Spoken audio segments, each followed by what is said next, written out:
Bonjour et bienvenue dans les petites critiques du Musée des Beaux-Arts d'Orléans. Une classe de CM2 de l'école Charles Pensée a sélectionné quelques tableaux provenant du Musée des Beaux-Arts avec pour thème commun la mythologie. Ce travail s'est fait en classe grâce à des reproductions des œuvres. Pendant quelques semaines, les enfants ont observé avec attention ces peintures et ont eu pour compagnons de route Achille, Circé, Philoctète, Psyché et bien d'autres personnages légendaires. Quoi de mieux pour conclure cette découverte que de se retrouver face aux œuvres. C'est donc au Musée des Beaux-Arts que ces critiques en herbe m'ont parlé de ces tableaux, de leur histoire, des choix des artistes et des sentiments que cela a provoqué en eux.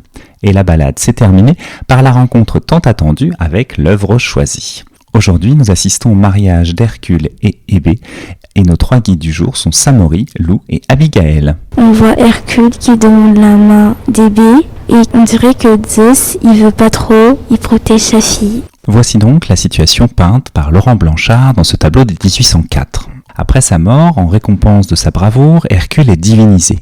Il accède à l'Olympe et reçoit comme épouse Hébé, fille de Zeus et d'Héra. Intéressons-nous maintenant aux détails présents et aux jeux de lumière. Lou et Abigaël pointent la composition de ce tableau. Déjà, Zeus, il est lumineux. Après, il y a Hébé. Elle est moins lumineuse, mais elle est déjà assez lumineuse.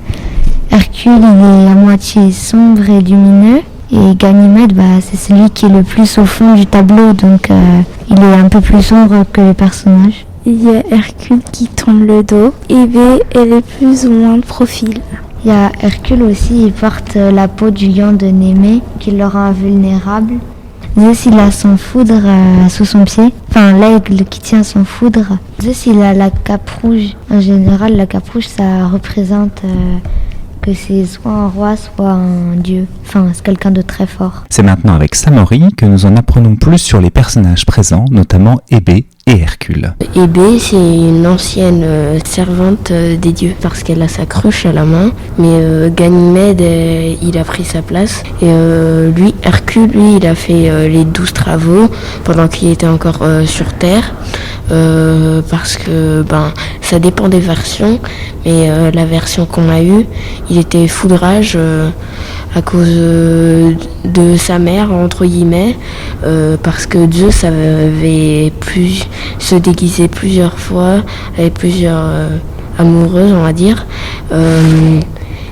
Du coup, ça a donné vie à Hercule, et Hercule était un demi-dieu, et il était foudrage une fois à cause de sa belle-mère. Il a tué sa famille, et pour se faire racheter, il a dû faire les 12 travaux auprès de son cousin, et c'est comme ça qu'il a eu la peau du lion Némée. Chacun un micro à la main, nous nous sommes donc mis face à la peinture de Laurent Blanchard. Abigaël, Lou et Samori découvrent le tableau dont ils ne connaissaient pour l'instant qu'une reproduction.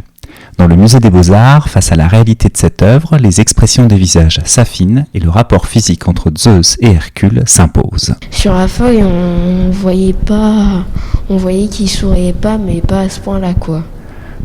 Et là, qu'est-ce que vous voyez de mieux sur le visage de Zeus ? Il sourit pas.